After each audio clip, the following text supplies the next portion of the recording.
തുടരുന്ന നിശബ്ദം, നാളെ വിധിയെഴുത്ത്.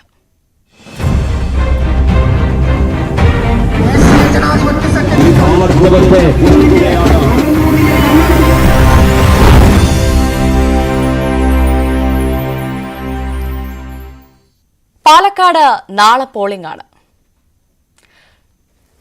ഇന്ന് നിശബ്ദ പ്രചാരണമാണ്. നാളെ രാവിലെ 7 മുതൽ വൈകിട്ട് 6 മണി വരെയാണ് വോട്ടെടുപ്പ്. 1,94,706 വോട്ടർമാരാണ് അന്തിമ വോട്ടർ പട്ടികയിലുള്ളത്. 10 സ്ഥാനാർത്ഥികളാണ് മത്സരരംഗത്ത്. പരമാവധി വോട്ട് ഉറപ്പിക്കാനുള്ള തീവ്രശ്രമത്തിലായിരിക്കും മുന്നണി സ്ഥാനാർത്ഥികൾ. ജി ശ്രീജിത്ത് ചേരുന്നു പാലക്കാട് നിന്നും വിശദാംശങ്ങളുമായി. Sreejith, good morning. എന്തായാലും വലിയൊരു കലാശക്കൊട്ടിന്, ഇന്നേ വരെ പാലക്കാട് കാണാത്ത തരത്തിലുള്ള ഒരു കലാശക്കൊട്ടിനാണ് ഇന്നലെ ആ നാട് മുഴുവൻ സാക്ഷ്യം വഹിച്ചതെന്ന കാര്യത്തിൽ സംശയമില്ല. ഇന്ന് എന്തായാലും നിശബ്ദമാണ്. സ്ഥാനാർത്ഥികളൊക്കെ പ്രചാരണം ആരംഭിച്ചു. എന്താണ് വിശേഷം?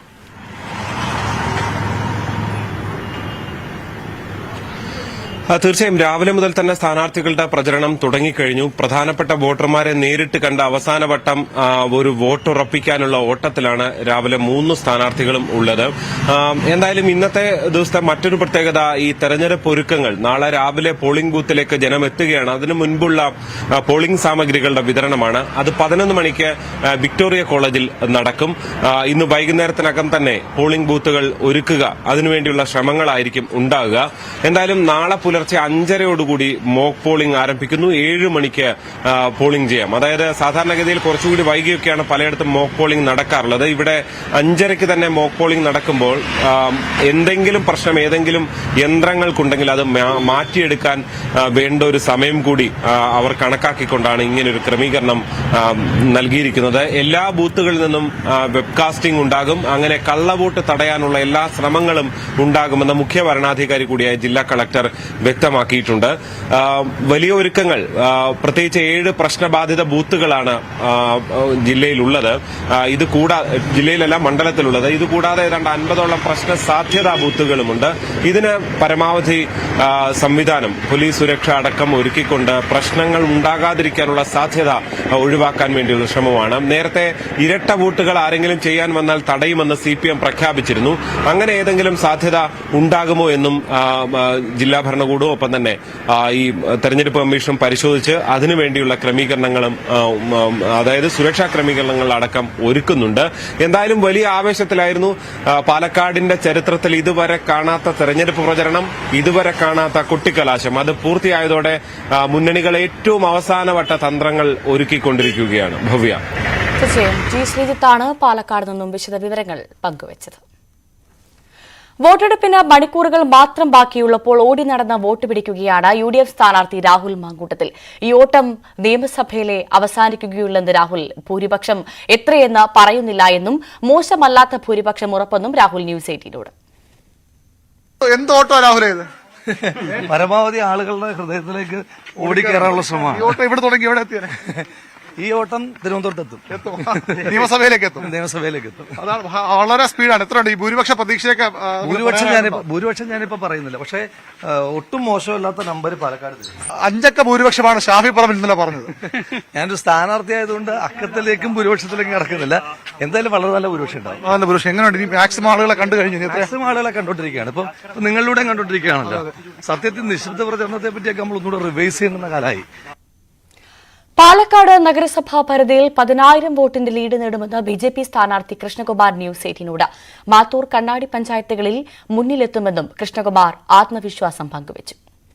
എങ്ങനെ ഇവിടുത്തെ ഒരു ലീഡ് വർദ്ധിപ്പിക്കാനാകുമെന്ന് തന്നെയാണോ? അതെ, ഞങ്ങൾ 10,000-ൽ കൂടുതൽ വോട്ടിന്റെ ഭൂരിപക്ഷത്തിൽ പാലക്കാട് മുനിസിപ്പാലിറ്റി ലീഡ് ചെയ്യും. അത് ഞങ്ങൾ 10,000-ൽ കൂടുതൽ വോട്ടിന്റെ ഭൂരിപക്ഷം ഞങ്ങൾക്ക് പാലക്കാട് നഗരസഭാ പരിധിയിലുണ്ടാവും. പഞ്ചായത്തുകളിൽ ഞങ്ങൾ 2 പഞ്ചായത്തുകളിൽ 1ാം സ്ഥാനം വരും. 2 പഞ്ചായത്തുകളിൽ മാത്തൂരും കണ്ണാടിയും ഞങ്ങൾ 1ാം സ്ഥാനം വരും. ജയിക്കുമെന്ന് പൂർണ്ണ ആത്മവിശ്വാസമുണ്ടെന്ന് സ്ഥാനാർത്ഥി P. സരി. അയൽവാസികളേക്ക് അവസാനത്തേക്ക് കാണാൻ പറ്റുമോ? അതെ, ഇന്നത്തെ ദിവസം അതിന് ഷെഡ്യൂൾ ചെയ്ത് വെച്ചതുകൊണ്ട് തന്നെ എന്ന് കണ്ടു തീർക്കാമെന്നായിരുന്നു വിചാരിച്ചത്. അപ്പോൾ രാവിലെ 7 മണി മുതൽ ഇവിടെ തന്നെ പോവാമെന്ന് വിചാരിക്കാം. ഈ സ്പീഡ് എങ്ങനെയാണ്? ഈ കുറച്ച് മണിക്കൂർ മാക്സിമം ഓടി തീർക്കുകയാണോ? ഇനിയും ബാക്കിയുള്ള ഒരു 10ഓളം സ്ഥലങ്ങൾ നമ്മൾ ഐഡന്റിഫൈ ചെയ്തില്ല. അവിടേക്കൊക്കെ ഒന്ന് എത്തണം. കുറെ പേരൊന്ന് വിളിക്കാനുണ്ട്, പിന്നെ കുറച്ച് സ്ഥാപനങ്ങളിൽ പോകാനുണ്ട്. വയനാടിനെ മറന്നവരുടെ കണ്ണു തുറപ്പിക്കാൻ ഹർത്താൽ. കേന്ദ്ര അവഗണനയ്ക്കെതിരെ വയനാട്ടിൽ ഹർത്താൽ തുടരുകയാണ്. വൈകിട്ട് 6 വരെയാണ് ഹർത്താൽ. വയനാട് ഉരുൾപൊട്ടലിൽ കേന്ദ്ര സഹായം ലഭിക്കാത്തതിലും ദേശീയ ദുരന്തമായി പ്രഖ്യാപിക്കില്ലെന്ന കേന്ദ്ര നിലപാടിൽ പ്രതിഷേധിച്ചുമാണ് LDF-ഉം UDF-ഉം ഹർത്താലിന് ആഹ്വാനം ചെയ്തിരിക്കുന്നത്. വയനാട് ലക്കിടിയിൽ ജില്ലാ പ്രവേശന കവാടത്തിലും കൽപ്പറ്റയിലും UDF പ്രവർത്തകർ വാഹനങ്ങൾ തടഞ്ഞു. കേന്ദ്ര അവഗണനയ്ക്കെതിരെയാണ് വയനാട്ടിൽ ഹർത്താൽ തുടരുന്നത്. വൈകിട്ട് 6 വരെയാണ് ഹർത്താൽ പ്രഖ്യാപിച്ചത്. വയനാട് ഉരുൾപൊട്ടലിൽ കേന്ദ്ര സഹായം ലഭിക്കാത്തതിലും ദേശീയ ദുരന്തമായി പ്രഖ്യാപിക്കില്ലെന്ന കേന്ദ്ര നിലപാടിൽ പ്രതിഷേധിച്ചുമാണ് LDF-ഉം UDF-ഉം ഹർത്താലിന് ആഹ്വാനം ചെയ്തിരിക്കുന്നത്. വയനാട് ലക്കിടിയിൽ ജില്ലാ പ്രവേശന കവാടത്തിലും കൽപ്പറ്റയിലും അടക്കം UDF പ്രവർത്തകർ വാഹനങ്ങൾ തടഞ്ഞിട്ടുണ്ട്. UDF-ഉം LDF-ഉമാണ് വയനാട്ടിൽ ഇപ്പോൾ ഹർത്താൽ നടത്തുന്നത്. ഹർത്താൽ പുരോഗമിക്കുകയാണ്. വൈകിട്ട് 6 വരെയാണ് വയനാട്ടിൽ ഹർത്താലുള്ളത്. പ്രധാനമായും UDF കേന്ദ്ര സർക്കാരിനും ഒപ്പം സംസ്ഥാന സർക്കാരിനും എതിരെയാണ് ഹർത്താൽ നടത്തുന്നത്. വയനാട്ടിൽ കേന്ദ്ര സഹായം ലഭിച്ചില്ല എന്ന് പറഞ്ഞുകൊണ്ടാണ് LDF ഇടതുമുന്നണി ഹർത്താലിന് ആഹ്വാനം ചെയ്തിരിക്കുന്നത്. ഏറ്റവും പ്രധാനമായി പ്രധാനമന്ത്രി നരേന്ദ്രമോദി അടക്കം വയനാട് സന്ദർശിച്ചിരുന്നു. പക്ഷേ ഒരു സഹായത്തിനും ഇതുവരെ കേന്ദ്രം തയ്യാറായില്ല, കേന്ദ്രം തുനിഞ്ഞില്ല. വയനാട്ടിൽ ഉരുളെടുത്ത മനുഷ്യരെ ഇതുവരെ കേന്ദ്ര സർക്കാർ കണ്ടില്ലേ എന്ന് ചോദിച്ചുകൊണ്ട് തന്നെയാണ് ഈ ഹർത്താൽ പുരോഗമിക്കുന്നത്. ഹർത്താൽ കേന്ദ്ര സംസ്ഥാന സർക്കാരുകളുടെ ദുരന്തബാധിതരോടുള്ള നീക്കങ്ങൾക്ക് എതിരെയായ പ്രതിഷേധമെന്ന് DCC പ്രസിഡന്റ് ND അപ്പച്ചൻ. വയനാട്ടിലെത്തി ഇവിടുത്തെ പ്രശ്നങ്ങൾ നേരിട്ട് മനസ്സിലാക്കിയ പ്രധാനമന്ത്രി തീരുമാനമെടുക്കണമായിരുന്നു. കേരള സർക്കാർ ദുരന്തബാധിതരോട് സ്വീകരിച്ച സമീപനം അംഗീകരിക്കാനാകില്ല എന്നും അതിനോടുകൂടിയുള്ള പ്രതിഷേധമാണ് ഈ ഹർത്താലെന്നും ND അപ്പച്ചൻ ന്യൂസ് 18.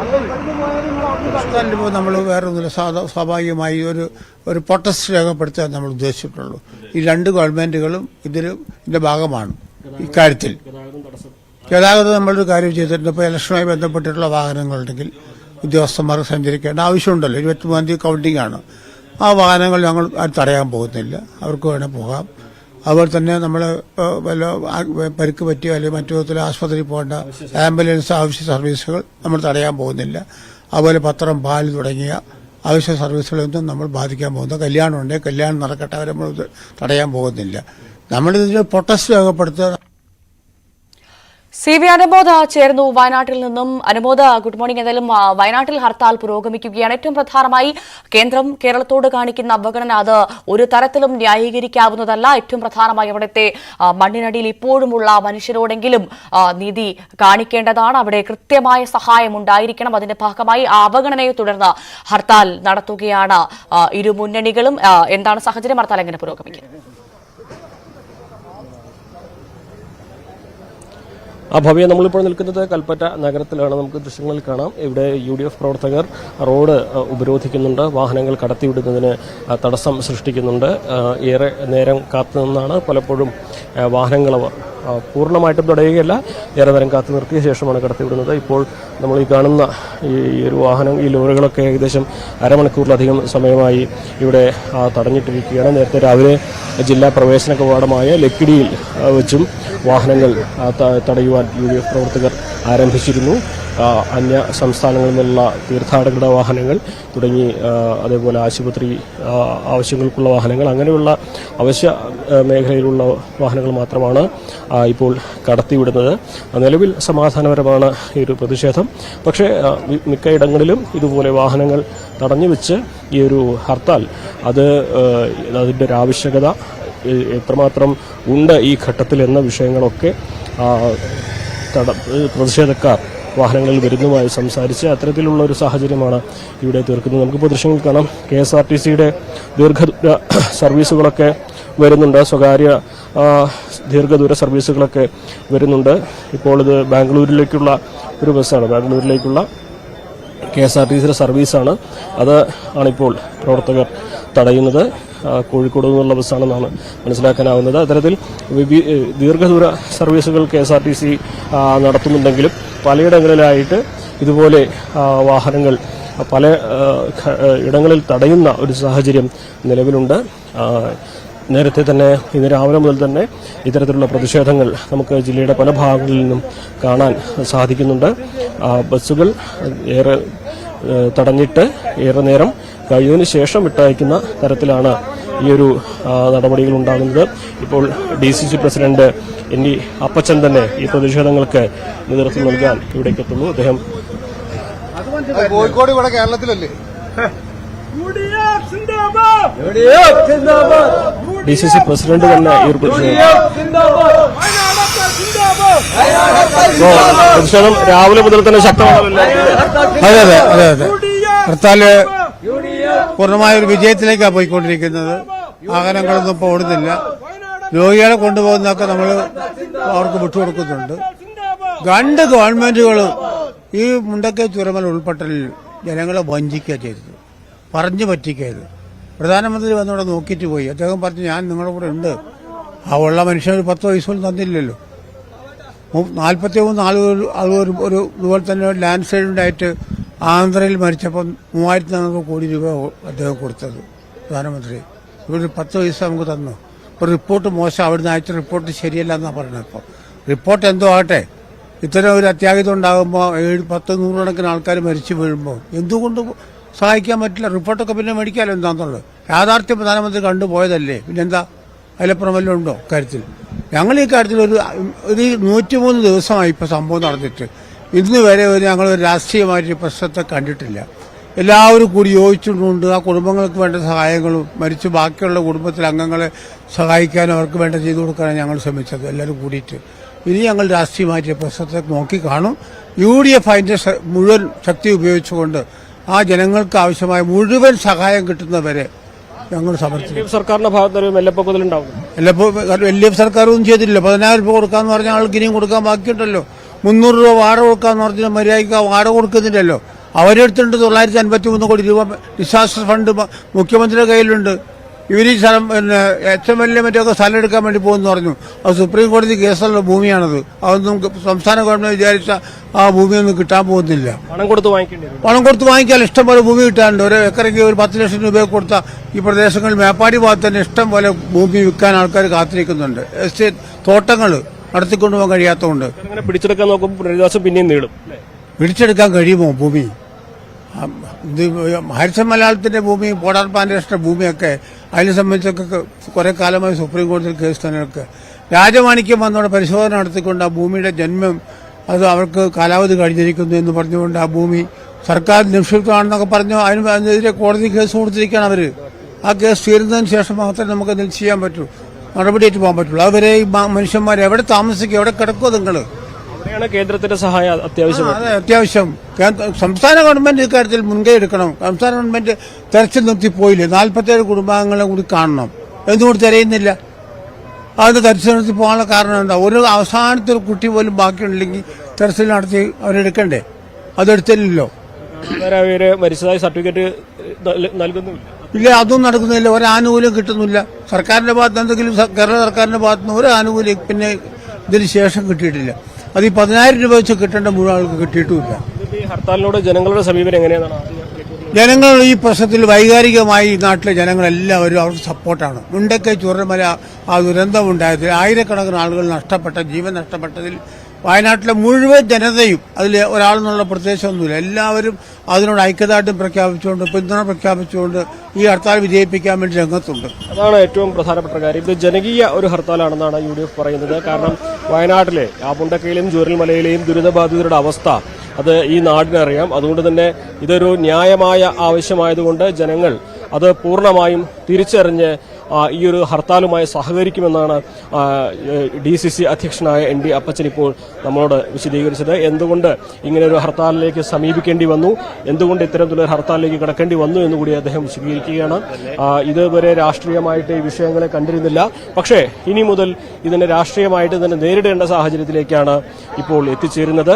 അതുകൊണ്ട് തന്നെ വരും ദിവസങ്ങളിലും വലിയ പ്രതിഷേധങ്ങൾ, ഇതുവരെ രാഷ്ട്രീയമായിട്ട് ഉള്ള ആരോപണങ്ങളും പ്രത്യാരോപണങ്ങളും ഒന്നും ഉയർത്തിയില്ലെങ്കിൽ ഇനി മുതൽ അതിലേക്ക് കടക്കേണ്ടി വരും എന്നുകൂടിയാണ് DCC അധ്യക്ഷൻ വ്യക്തമാക്കിയിരിക്കുന്നത്. എന്നാണെങ്കിലും വയനാട്ടിൽ ഹർത്താൽ പുരോഗമിക്കുകയാണ്. ശക്തമായ ഹർത്താലാണ്. കടകമ്പോളങ്ങളൊന്നും തന്നെ തുറന്നിട്ടില്ല.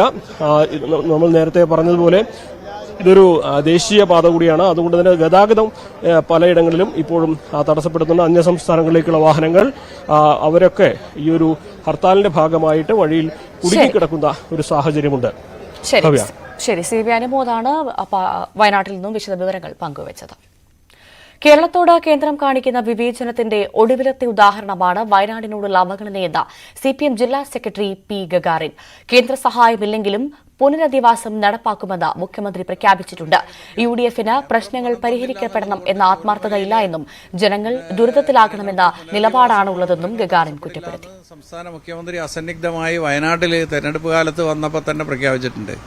അപ്പോൾ അതുകൊണ്ട് അതിൽ ഞങ്ങളെ സംബന്ധിച്ച് ഒരു ആശങ്കയില്ല. സംസ്ഥാന ഗവൺമെന്റ് എന്ത് വില കൊടുത്തും ഇവിടെ പുനരധിവാസ പ്രവർത്തനങ്ങൾ നടത്തും എന്ന് തന്നെയാണ് ഞങ്ങൾ വിശ്വസിക്കുന്നത്. കോടതിയെ സമീപിച്ച സ്റ്റേറ്റുകാരുടെ നടപടി എങ്ങനെ കാണുന്നു? അതെല്ലാം നീക്കം ചെയ്യാൻ കഴിയും എന്ന് തന്നെയാണ് മനസ്സിലാക്കിയത്. അതിന്റെ നിയമവശങ്ങൾ പരിശോധിച്ച് ഗവൺമെന്റിൽ നിന്ന് കിട്ടിയിട്ടുള്ള വിവരം വെച്ച് ആ ഭൂമി ഏറ്റെടുക്കുന്നതിന് യാതൊരു തരത്തിലും തടസ്സങ്ങളില്ലാതെ ആ ഭൂമി ഏറ്റെടുക്കാൻ കഴിയും എന്ന് തന്നെയാണ് കാണുന്നത്. അത് ഏത് തരത്തിലായാലും പണം കൊടുക്കില്ലേ എന്നുള്ള എനിക്കറിയില്ല, അത് ഗവൺമെന്റ് തീരുമാനിക്കേണ്ടതാണ്. പക്ഷെ ഭൂമി ഏറ്റെടുക്കൽ നടക്കുമെന്ന് ഗവൺമെന്റ് കൃത്യമായിട്ട് പറഞ്ഞിട്ടുണ്ട്. ചൂരൽമല ദുരന്തത്തിൽ സർവ്വതും നഷ്ടമായ മനുഷ്യരുടെ മുകളിൽ ഡെമോക്രസിന്റെ വാള് പോലെ തൂങ്ങി നിൽക്കുകയാണ് ബാങ്ക് വായ്പകൾ. സർവ്വസ്വത്തുക്കളും ഉപജീവന മാർഗവും നഷ്ടമായ ഈ സാധാരണക്കാർക്ക് ഇപ്പോൾ അല്ലെങ്കിലും ഏറെ വൈകാതെ ഇത് തിരിച്ചടക്കേണ്ടി വരുമെന്നത് ഉറപ്പാണ്. കേന്ദ്ര ഇടപെടൽ കൊണ്ട് മാത്രമേ ബാങ്ക് വായ്പകളുടെ കാര്യത്തിൽ അന്തിമ തീരുമാനമെടുക്കാനാകുമെന്ന് ഇവർ പറയുന്നു.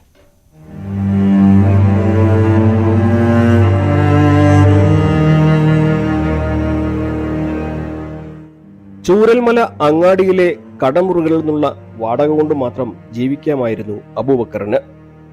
ഡയാലിസിസ് ചികിത്സാ ചെലവുകൾക്കും മറ്റും അത് മാത്രം മതിയായിരുന്നു. ചൂരൽമലയിലെ സ്ഥലവും മറ്റും ഈടാക്കി നൽകി കേരള ഗ്രാമീൺ ബാങ്കിൽ നിന്ന് ബിസിനസ് വായ്പയായും കാർഷിക വായ്പയായും എടുത്തത് 7.5 ലക്ഷം രൂപയാണ്.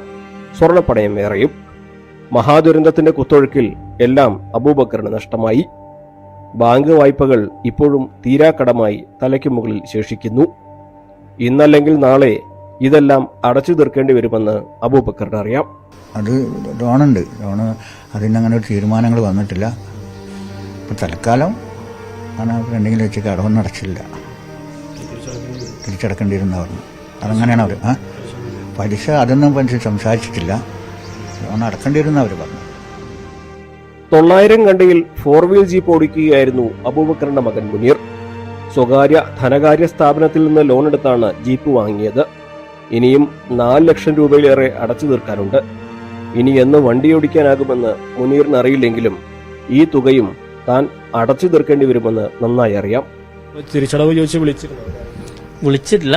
പിന്നെ അവര് ഒരു പ്രാവശ്യം വിളിച്ചിരുന്നു, അങ്ങനെ വിളിക്കല്ല, സ്വാഭാവികമായിട്ടുള്ള വിളിച്ച്. അപ്പോൾ ഞാൻ ഇതിനെപ്പറ്റി അന്വേഷിച്ചു പറഞ്ഞാൽ എന്തായാലും നിങ്ങൾ ലോൺ അടക്കേണ്ടി വരും, തള്ളിപ്പോകാൻ ചാൻസ് ഇല്ല എന്ന് പറയുന്നവര്. തൽക്കാലത്തേക്ക് ബാങ്കുകളൊന്നും വായ്പകളുടെ തിരിച്ചടവ് ചോദിച്ച് വിളിക്കില്ലെങ്കിലും അവർ ഏറെ വൈകാതെ ഇത് അന്വേഷിക്കുമെന്ന് ഇവർക്കെല്ലാം നന്നായി അറിയാം. ഈ നാടിന്റെ ഏക പ്രതീക്ഷ പ്രധാനമന്ത്രി നരേന്ദ്രമോദിയുടെ സന്ദർശനത്തിലും വാക്കുകളിലുമായിരുന്നു. മറന്നായിട്ടുണ്ടല്ലോ കാണുന്നത്. ഇതിന് മുന്നിപ്പോൾ അതേ സമയത്തുണ്ടായ പ്രളയം ഉണ്ടായതൊക്കെ നല്ല കുറച്ച് കേരളത്തിന് മാത്രം അവഗണിച്ചിട്ടുള്ളൊരു ഇതല്ലേ കാണുന്നത്. പ്രധാനമന്ത്രി വന്നപ്പോൾ ഞങ്ങൾ ചോദിച്ച സത്യത്തിൽ, കാരണം നമ്മളെ പോലത്തെ ഈ ഏരിയയിലൊക്കെ വരുമ്പോൾ എന്തായാലും ഞങ്ങൾക്ക് നല്ലൊരു പ്രതീക്ഷയായിരുന്നു. കാരണം അന്ന് ഹോസ്പിറ്റലിൽ ഉണ്ടായ ആളെ ഞാൻ നല്ലൊരു പ്രതീക്ഷ ഉണ്ടായിരുന്നായിരുന്നു. പക്ഷേ അതൊക്കെ ഒന്നും ഇല്ലാതായി പോയി. കേന്ദ്രം യുക്തമായ തീരുമാനമെടുക്കണം, സഹായം പ്രഖ്യാപിക്കണം. അല്ലെങ്കിൽ ദുരന്തത്തിൽ എല്ലാം നഷ്ടമായ ഒരു ജനതയോട് ചെയ്യുന്ന കൊടും ക്രൂരതയാകുമത്. അഖിലോട്ട് വർക്കൊപ്പം CV അനുമോദ്, ന്യൂസ് 18. മരിച്ചവർക്ക് ഒന്നും അറിയണ്ട, ജീവിച്ചിരിക്കുന്നവർക്ക് ഇനി ഇവിടുന്ന് അങ്ങോട്ട് എത്ര കഷ്ടപ്പാടാണ്.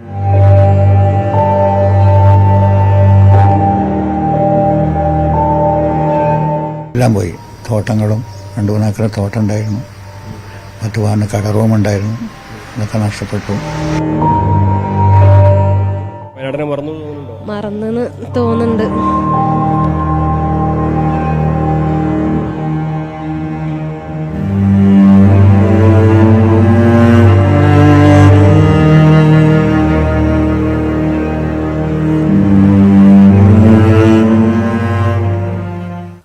ഒരു രാജ്യത്തിന്റെ പ്രധാനമന്ത്രി നേരിട്ടെത്തി അവിടുത്തെ കുഞ്ഞുങ്ങളെ അടക്കം ചേർത്ത് പിടിച്ചതാണ്. നാടിനെ മറക്കരുത്. ഉടൻ തന്നെ കേന്ദ്ര സഹായം വയനാട്ടിലേക്ക് എത്തണം. അത് അത്യാവശ്യവുമാണ്. വളരെ വേഗം മറ്റ് പ്രധാനപ്പെട്ട വാർത്തയിലേക്ക് എത്തും ഇടവേളയ്ക്ക് ശേഷം.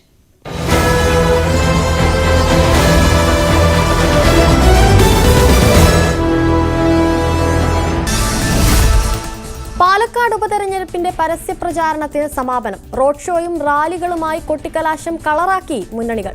നാളെ നിശബ്ദ പ്രചാരണം, മറ്റന്നാൾ പോളിംഗ് ബൂത്തിലേക്ക്.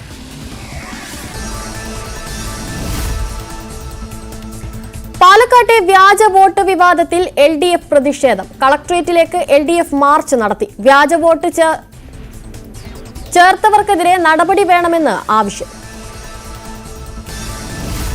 പാലക്കാട് മികച്ച ഭൂരിപക്ഷത്തിൽ ജയിക്കുമെന്ന് രാഹുൽ മാങ്കൂട്ടത്തിൽ. നേതാക്കൾ പാർട്ടിയിലേക്ക് വരുന്നത് ഓപ്പറേഷൻ ഹസ്ത എന്ന നിലയിലല്ല. BJP നേതാക്കൾ തെരഞ്ഞെടുപ്പ് കേന്ദ്രീകരിച്ചല്ല കോൺഗ്രസിലേക്ക് എത്തുന്നതെന്നും രാഹുൽ ന്യൂസ് 18നോട്. പാലക്കാട് 20,000-ത്തിലധികം ഭൂരിപക്ഷം നേടി വിജയിക്കുമെന്ന് ഇടത് സ്ഥാനാർത്ഥി P. സരിൻ. നേതാക്കളെ മുന്നണി മാറ്റി വോട്ട് മറിക്കാമെന്ന തന്ത്രം പരാജയപ്പെടും. MLA വിരുദ്ധ വികാരവും പാലക്കാട് ശക്തമാണെന്ന് സരിൻ ന്യൂസ് 18നോട്.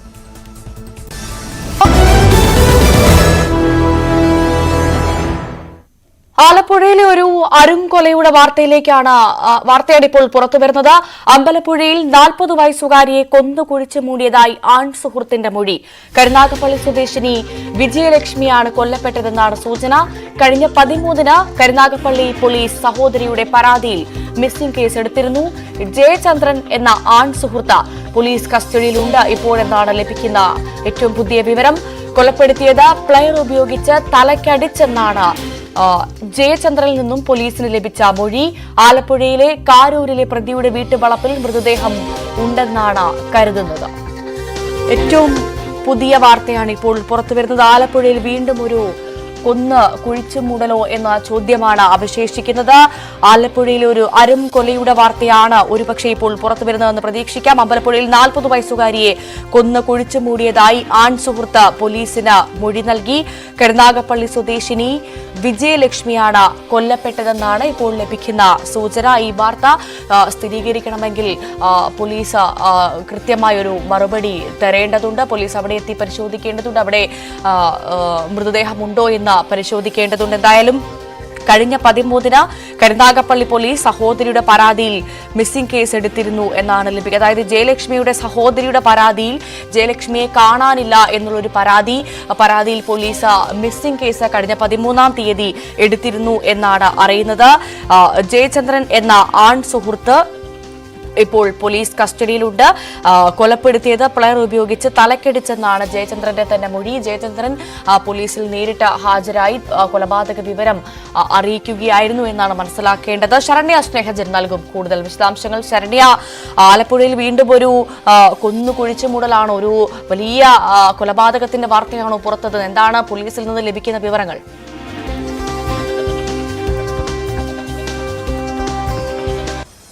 കഴിഞ്ഞ 13-ന് തുടങ്ങിയ അന്വേഷണം കരുനാഗപ്പള്ളി പോലീസ് കരുനാഗപ്പള്ളി CA ബിജുവിന്റെ നേതൃത്വത്തിൽ നടത്തിയ അന്വേഷണത്തിന്റെ ഒരു പരിസമാപ്തിയിലാണ് ഇപ്പോൾ ഈ കേസ് മറ്റൊരു ഞെട്ടിക്കുന്ന വിവരത്തിലേക്ക്, അതായത് ഒരു മിസ്സിംഗ് കേസായി കരുനാഗപ്പള്ളി സ്റ്റേഷനിൽ രജിസ്റ്റർ ചെയ്ത കേസാണ് പിന്നീട് ഇപ്പോൾ ആലപ്പുഴയിലേക്ക് എത്തി അതൊരു ക്രൂരമായ കൊലപാതകത്തിന്റെ വിവരമായി പുറത്തു വന്നുകൊണ്ടിരിക്കുന്നത്.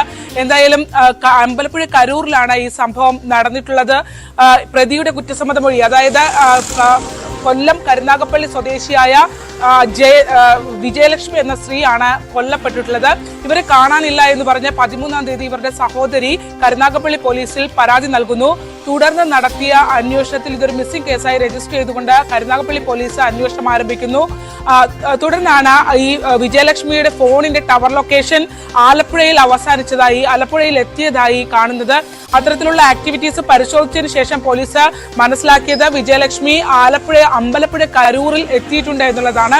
ഇതിനകത്ത് ഒരു നാടകീയമായ പല കാര്യങ്ങളും ഈ കേസിൽ ഇപ്പോൾ പ്രതിയുടെ കുറ്റസമ്മത മൊഴി പ്രകാരം ഉണ്ടായിട്ടുണ്ട്. അതായത് ഈ കൊലപാതകം വിജയലക്ഷ്മി വിജയലക്ഷ്മി കരൂരിലെത്തിയ ശേഷം 7 കൊലപ്പെടുത്തി എന്നുള്ളതാണ് ആൺ സുഹൃത്തായ ജയൻ ഇപ്പോൾ പോലീസിന് മറുപടി നൽകിയിട്ടുള്ളത്. അത്തരത്തിലൊരു കുറ്റസമ്മത മൊഴിയാണ് പോലീസിന് അയാൾ നൽകിയിട്ടുള്ളത്. താനും ഒപ്പം തന്നെ വിജയലക്ഷ്മിയും സുഹൃത്തുക്കളായിരുന്നു. ഒപ്പം പണമിടപാടുകൾ ഇരുവരും തമ്മിൽ ഉണ്ടായിരുന്നു എന്നുള്ള വിവരമാണ് പോലീസ് പങ്കുവയ്ക്കുന്നത്. തുടർന്ന് ഇവർ തമ്മിൽ ചില തർക്കങ്ങൾ ഉണ്ടായിരുന്നു. വിജയലക്ഷ്മി ഈ ജയനെ അന്വേഷിച്ചുകൊണ്ട് അമ്പലപ്പുഴ കരൂരിലേക്ക് എത്തുകയും ചെയ്യുന്നു. കരൂരിലെ വീട്ടിൽ വെച്ച് കൊലപ്പെടുത്തി എന്നുള്ളതാണ് ഇപ്പോൾ അന്വേഷണ സംഘത്തിന് അയാൾ നൽകിയിട്ടുള്ള മൊഴി. അതായത് വീട്ടിലെത്തിയ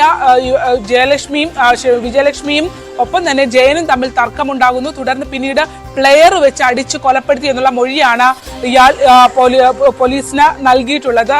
ഇപ്പോൾ കരുനാഗപ്പള്ളിയിൽ നിന്നുള്ള അന്വേഷണ സംഘം അല്പസമയത്തിനകം 10:30 തന്നെ അവർ ആലപ്പുഴയിലെത്തും. ഒപ്പം അമ്പലപ്പുഴ സ്റ്റേഷൻ പരിധിയിലാണ് ഈ സംഭവം നടന്നിട്ടുള്ളത്. അതുകൊണ്ട് തന്നെ ഇനി തഹസിൽദാർ അടക്കം എത്തി മറ്റ് പരിശോധനകൾ പൂർത്തിയാക്കിയ ശേഷം ജയന്റെ വീട്ടുവളപ്പിൽ പരിശോധന ഉണ്ടാകും.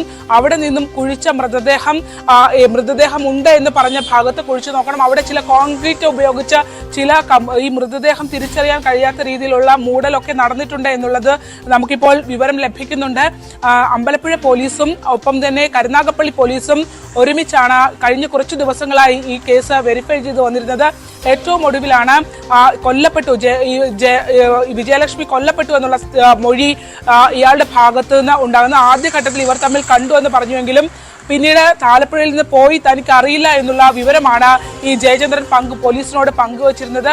പക്ഷേ അങ്ങനെയല്ല, മറിച്ച് പിന്നീട് കൊലപാതകമാണ് എന്നുള്ള ഒരു കുറ്റസമ്മതത്തിലേക്ക് അയാൾ എത്തുകയായിരുന്നു. അല്പസമയത്തിനകം തന്നെ അന്വേഷണ സംഘം ഇപ്പോൾ ഇവിടെ എത്തി കുഴിയെടുത്ത് പരിശോധനകൾ നടത്തും. അതിനു വേണ്ടിയുള്ള തയ്യാറെടുപ്പിലാണ് അമ്പലപ്പുഴ പോലീസും. കരുനാഗപ്പള്ളി പോലീസ് ഇതിനോടകം തന്നെ അവിടെ നിന്ന് പുറപ്പെട്ട് കഴിഞ്ഞിട്ടുണ്ട്. ശരണ്യ സ്നേഹജനാണ് വിവരങ്ങൾ നൽകിയത്. നാട്ടുകാരുടെ ഉറക്കം കെടുത്തുന്ന കുറുവ കള്ളന്മാർ.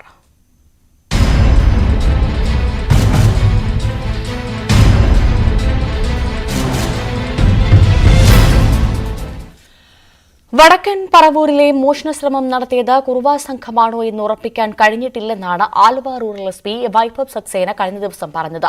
രജിസ്റ്റർ ചെയ്ത 2 കേസുകളിൽ അന്വേഷണത്തിനായി പുനമ്പം ഡിവൈഎസ്പി എസ് ജയകൃഷ്ണന്റെ നേതൃത്വത്തിൽ പ്രത്യേക അന്വേഷണ സംഘം രൂപീകരിച്ചിട്ടുണ്ട്.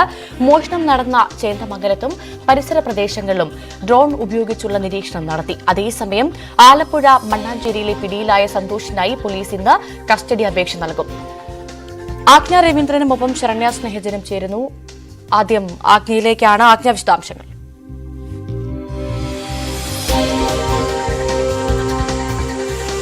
ഭവ്യ സൂചിപ്പിച്ചതുപോലെ ഇവിടെ എസ് ജയകൃഷ്ണൻ, അതായത് മുനമ്പം ഡിവൈഎസ്പി എസ് ജയകൃഷ്ണന്റെ നേതൃത്വത്തിലുള്ള 7 അംഗ സംഘമാണ് കേസുകൾ അന്വേഷിക്കുന്നത്. എന്തായാലും ഡ്രോൺ ഉൾപ്പെടെയുള്ള സാധ്യതകൾ ഉപയോഗപ്പെടുത്തി തന്നെയാണ് കേസിന്റെ അന്വേഷണം മുന്നോട്ട് നീങ്ങുന്നത്. റെയിൽവേ സ്റ്റേഷനിലും ബസ് സ്റ്റാൻഡിലും ഉൾപ്പെടെ ആളുകൾ കൂടുന്ന സാഹചര്യങ്ങളിലൊക്കെ ഈ നിരീക്ഷണ ക്യാമറകളും അവിടുത്തെ നിരീക്ഷണ ക്യാമറകളും പോലീസ് ഫോളോ ചെയ്യുന്നുണ്ട്. അതുപോലെ തന്നെ നൈറ്റ് പെട്രോളിങ്ങും അവിടെയൊക്കെ ഏർപ്പെടുത്തിയിട്ടുണ്ട്. കുറുവ സംഘാംഗങ്ങളുടെ മോഷണ രീതി തന്നെയാണ് ഈ പിടിയിലായ ആളുകൾ അല്ലെങ്കിൽ ഈ 2 സ്ഥലങ്ങളിൽ മോഷണം നടന്നിടത്തും ലഭിച്ചുള്ള CCTV ദൃശ്യങ്ങൾ അത്തരത്തിലാണ് വ്യക്തമാക്കുന്നത്.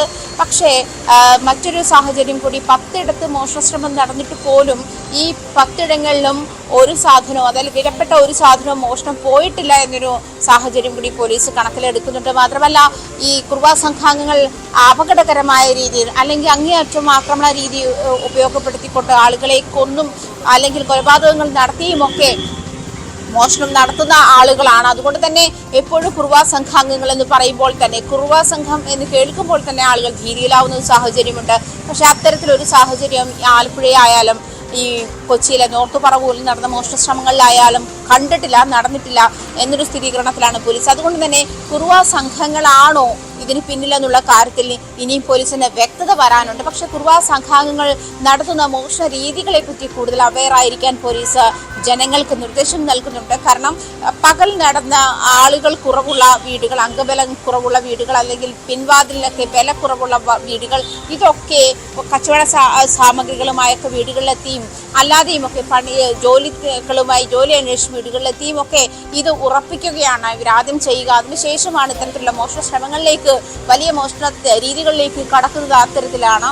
അതുകൊണ്ട് തന്നെ മാത്രമല്ല ശബരിമല സീസൺ ഇവരെ പ്രത്യേകിച്ച് എടുക്കുന്നുണ്ട്. കാരണം അന്യ സംസ്ഥാനങ്ങളിൽ നിന്നും ശബരിമല സീസണിൽ അയ്യപ്പന്മാർ കൂടുതൽ വരുന്ന സാഹചര്യമായതുകൊണ്ട് ഇവരൊന്നും പരിശോധനയ്ക്ക് വിധേയമാക്കുക സാധ്യമല്ല പോലീസിനെ സംബന്ധിച്ചിടത്തോളം. മാത്രമല്ല കൂടുതൽ പോലീസുകാരെയും ശബരിമല ഡ്യൂട്ടിക്ക് വിന്യസിക്കുന്നതിൽ പോലീസിന്റെ ഒരു അഭാവം കൂടി മുതലെടുക്കുന്നുണ്ട്, കണക്കിലെടുക്കുന്നുണ്ട്. ഇത്തരം സംഘങ്ങൾക്ക് ഈ മോഷണ ശ്രമത്തിന് കേരളത്തിലെത്താനെന്നുകൂടി ഒരു പോലീസ് നിരീക്ഷണം ഉണ്ട്. അതുകൊണ്ട് തന്നെ ഈ ഒരു സമയം, ഈ ഒരു സീസണിൽ കുറുവാ സംഘങ്ങൾ ഇറങ്ങുന്ന മുൻ എക്സ്പീരിയൻസുകൾ ഉള്ളത് കൊണ്ട് തന്നെയാണ് ഇത് കുറുവാ സംഘമാണോ എന്നുള്ള തരത്തിലുള്ള അന്വേഷണം പോലീസ് വ്യാപിപ്പിക്കുന്നത്. എന്തായാലും ആലുവ റൂറൽ SP വൈഭവ് സക്സേന കഴിഞ്ഞ ദിവസം ഈ കാര്യത്തിൽ കുറുവാ സംഘാംഗങ്ങളാണോ മോഷണം നടത്തിയെന്നുള്ള കാര്യത്തിൽ വ്യക്തതയില്ല എന്ന് തന്നെ ഉള്ള നിലപാടിൽ തന്നെയാണ്. കുറുവാ സംഘങ്ങളാണ് എന്നുള്ള സ്ഥിരീകരണത്തിൽ പോലീസ് ഇതുവരെ എത്തിയിട്ടില്ല. ഈ മുനമ്പം DYSP ST കൃഷ്ണന്റെ നേതൃത്വത്തിലുള്ള 7-അംഗ സംഘമാണ് ഇതുമായി ബന്ധപ്പെട്ടുള്ള പ്രത്യേക അന്വേഷണ സംഘത്തിലുള്ള അവരുടെ അന്വേഷണ രീതികൾ അല്ലെങ്കിൽ അന്വേഷണം പുരോഗമിക്കുന്നു എന്നുള്ള റിപ്പോർട്ടാണ് ലഭിക്കുന്നത്. എന്തായാലും റെയിൽവേ സ്റ്റേഷനുകളൊക്കെ കേന്ദ്രീകരിച്ചാണ്, അതായത് പിടിക്കപ്പെടുകയാണെങ്കിൽ പെട്ടെന്ന് നാട്ടിലേക്ക് മടങ്ങാനുള്ള സാഹചര്യം കണക്കിലെടുത്ത് റെയിൽവേ സ്റ്റേഷൻ പരിസര പ്രദേശങ്ങളിലൊക്കെയാണ് ഇത്തരം സംഘങ്ങൾ താമസമാക്കാറുള്ളത് എന്നൊരു നിരീക്ഷണം കൂടി പോലീസിന്റെ ഭാഗത്തുണ്ട്. അതുകൊണ്ട് ഇത്തരം ഏരിയകളിലും കൂടുതൽ പട്രോളിംഗ് ഏർപ്പെടുത്തിയിട്ടുണ്ട്, കൂടുതൽ നിരീക്ഷണങ്ങൾ ഏർപ്പെടുത്തിയിട്ടുണ്ട്. എന്തായാലും പോലീസ് ശക്തമായി ഇതുമായി ബന്ധപ്പെട്ട് നോർത്ത് പറവിലെ മോഷണങ്ങളുമായി ബന്ധപ്പെട്ടുള്ള അന്വേഷണം ശക്തമാക്കിയിരിക്കുകയാണ്.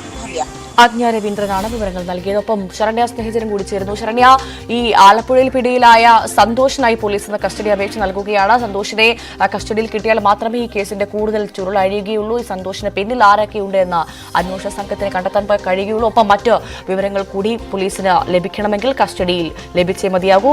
എങ്ങനെയാണ് കൂടുതൽ വിവരങ്ങൾ?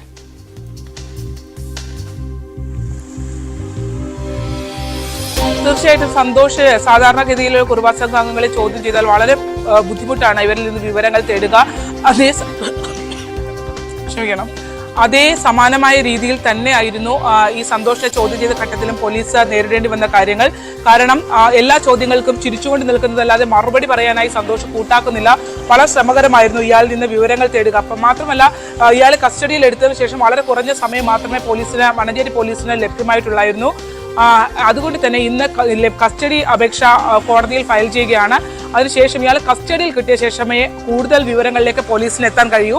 14-അംഗ സംഘം ആലപ്പുഴയിൽ എത്തിയിട്ടുണ്ട് എന്നുള്ള വിവരമാണ് നമുക്ക് അന്വേഷണ സംഘത്തിൽ നിന്ന് ലഭ്യമാകുന്നത്. മാത്രമല്ല ഈ സന്തോഷിനൊപ്പം മണ്ണഞ്ചേരിയിൽ എത്തിയത് കൂടെ കസ്റ്റഡിയിലെടുത്ത മണികണ്ഠനല്ല, അയാളെ ഇന്നലെ തന്നെ പോലീസ് വിട്ടയച്ചിരുന്നു.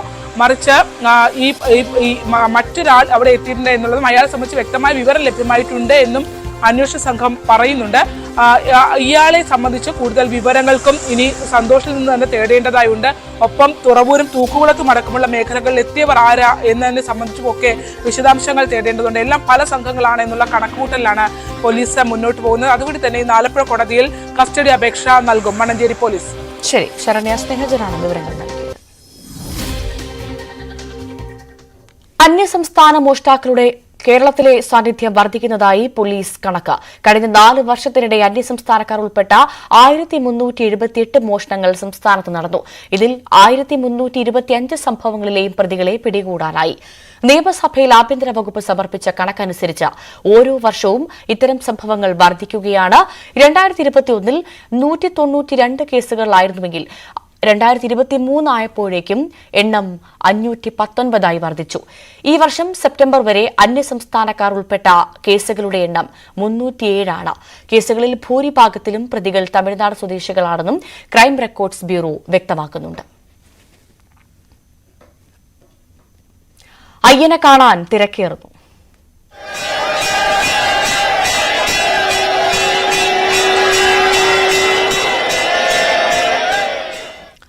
ശബരിമലയിൽ തിരക്കേറുകയാണ്. ഇന്ന് ആദ്യ 5 മണിക്കൂറിൽ 22,000 തീർത്ഥാടകർ മല കയറി ദർശനം നടത്തി. ഇന്നലെ എത്തിയത് 75,959 തീർത്ഥാടകരാണ്.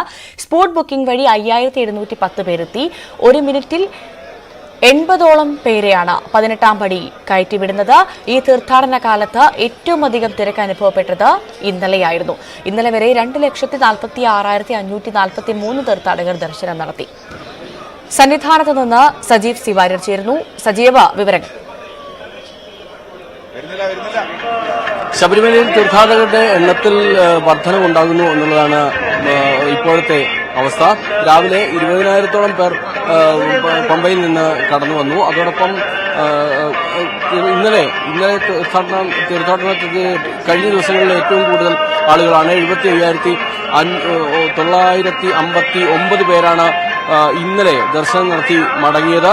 ഇന്ന് അതുപോലെ തന്നെ ഇന്നും രാവിലെ നല്ല തോതിലുള്ള തിരക്ക് ദൃശ്യമാണ്.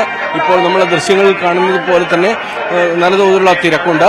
രാവിലെ പമ്പയിൽ നിന്ന്, അതായത് 12 മണി മുതൽ തന്നെ തീർത്ഥാടകരെ കയറ്റിവിടുന്നുണ്ട്. വെളുപ്പിന്, അതായത് അർദ്ധരാത്രി 12 മണി മുതൽ തന്നെ തീർത്ഥാടകരെ കടത്തിവിടുന്ന ഒരു സാഹചര്യമാണ് പമ്പയിലുള്ളത്. അവർ ഇവിടെ എത്തുന്നതോടുകൂടി 3 മണിയോടുകൂടി എത്തുമ്പോൾ 3 മണിക്ക് തന്നെ നട തുറക്കുന്ന സമയത്ത് തന്നെ അവർക്ക് ദർശനം സാധ്യമാകും. ഈ തരത്തിലുള്ള സംവിധാനങ്ങളാണ് ഏർപ്പെടുത്തിയിരിക്കുന്നത്.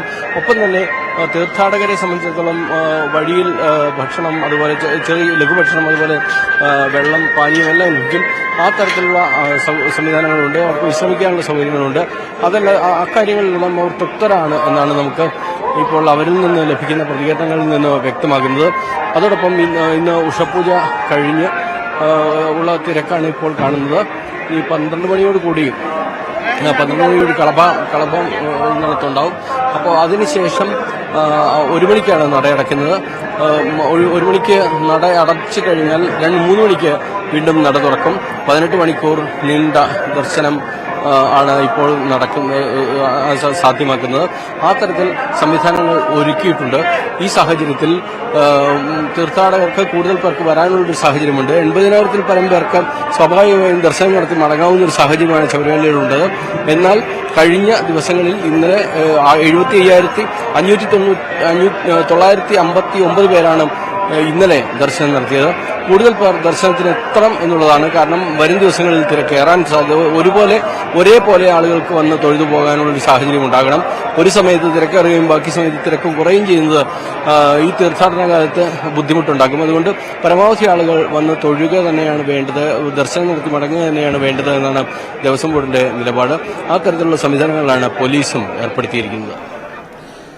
ആദ്യ 5 മണിക്കൂറിൽ 22,000 തീർത്ഥാടകരാണ് മല കയറിയത്. വരും ദിവസങ്ങളിൽ തീർത്ഥാടകരുടെ എണ്ണം വർദ്ധിക്കും. സജീവ് സി വാര്യരാണ് വിവരങ്ങൾ നൽകിയത്. കുറ്റിപ്പുറം മിനി പമ്പയ്ക്ക് ശബരിമല ഇടത്താവളമെന്ന പദവി നഷ്ടം. ഇതോടെ മണ്ഡലകാല തീർത്ഥാടനത്തിനായി ഒരു സൌകര്യവും മിനി പമ്പയിൽ ഇക്കുറി ഉണ്ടാകില്ല. ഇടത്താവള പദവി നഷ്ടമായതറിയാതെ മിനി പമ്പയിലെത്തിയ തീർത്ഥാടകർ ഇതോടെ പ്രയാസത്തിലായി. മണ്ഡലകാലത്ത് തീർത്ഥാടകരുടെ ഒഴുക്ക് കൂടിയതിനെ തുടർന്ന് 1.5 പതിറ്റാണ്ട് മുൻപാണ് മിനി പമ്പയ്ക്ക് സർക്കാർ ശബരിമല ഇടത്താവള പദവി നൽകിയത്. ഇതുമായി ബന്ധപ്പെട്ട് സർക്കാർ ഉത്തരവിറക്കിയതോടെ ഓരോ തീർത്ഥാടന കാലത്തും അടിസ്ഥാന സൌകര്യങ്ങൾ ഒരുക്കാൻ 10 ലക്ഷം രൂപ വരെ അനുവദിച്ചിരുന്നു. മണ്ഡല മകരവിളക്ക് കാലത്ത് 24 മണിക്കൂറും പോലീസ്, ഫയർഫോഴ്സ്, ആരോഗ്യവകുപ്പ് തുടങ്ങി വിവിധ വിഭാഗങ്ങളുടെ സേവനം ലഭ്യമാക്കിയിരുന്നു. ട്രാഫിക് നിയന്ത്രണത്തിന് പോലീസിനെയും നിയമിച്ചിരുന്നു. പദവി നഷ്ടപ്പെട്ടതോടെ ഇത്തവണ മിനി പമ്പയിൽ ഒരു ഒരുക്കവും നടത്തിയില്ല. ഇതറിയാതെ എത്തിയ ഭക്തരാണ് പ്രയാസത്തിലായത്. ഇടത്താവളമില്ലാത്ത വലിയ ബുദ്ധിമുട്ടാണ്. സ്വാമിമാർ ഭക്തജനങ്ങളൊക്കെ കുളിക്കാനും പുഴയിലിറങ്ങാനൊക്കെ വലിയ ബുദ്ധിമുട്ടാണ്. അത് ആരും മിസ്സായി കഴിഞ്ഞാൽ എല്ലാവർക്കും ബുദ്ധിമുട്ടാണ്, വിഷമങ്ങളുമാണ്.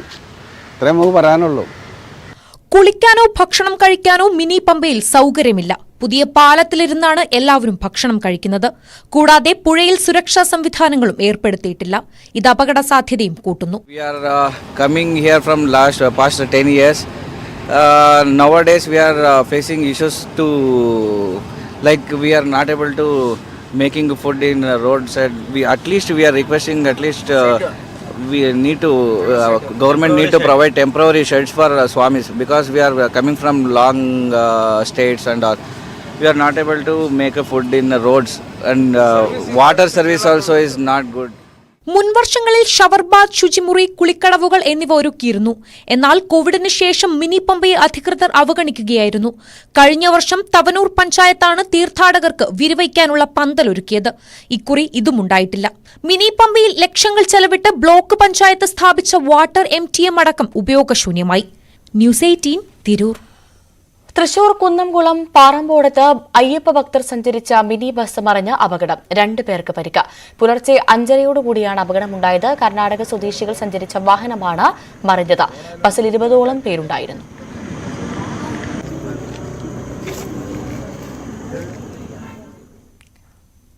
തിരുവനന്തപുരം എയർപോർട്ടിൽ മുന്നറിയിപ്പില്ലാതെ എയർ ഇന്ത്യ എക്സ്പ്രസിന്റെ 2 വിമാനങ്ങൾ റദ്ദാക്കി.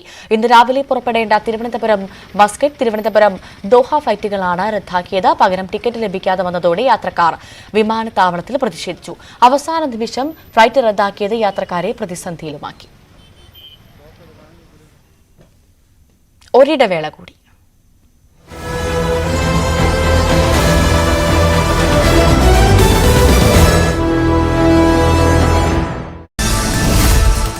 പാലക്കാട് ഉപതെരഞ്ഞെടുപ്പിന്റെ പരസ്യപ്രചാരണത്തിന് സമാപനം. റോഡ് ഷോയും റാലികളുമായി കൊട്ടിക്കലാശം കളറാക്കി മുന്നണികൾ. നാളെ നിശബ്ദ പ്രചാരണം, മറ്റന്നാൾ പോളിംഗ് ബൂത്തിലേക്ക്.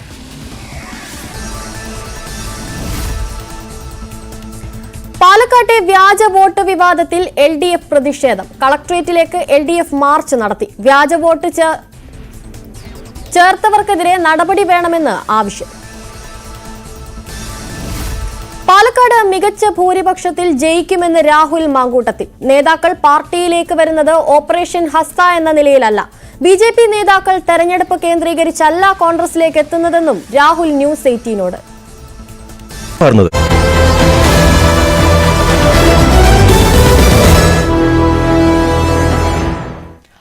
പാകിസ്ഥാൻ പിടിയിലായ 7 മത്സ്യത്തൊഴിലാളികളെ കപ്പലിൽ പിന്തുടർന്ന് രക്ഷിച്ച Indian coast guard. Pak maritime ഏജൻസിയുടെ കപ്പൽ PMS നസ്രത്തിന്റെ 2 മണിക്കൂറോളം സാഹസികമായി പിന്തുടർന്നാണ് ഇന്ത്യൻ മത്സ്യത്തൊഴിലാളികളെ മോചിപ്പിച്ചത്.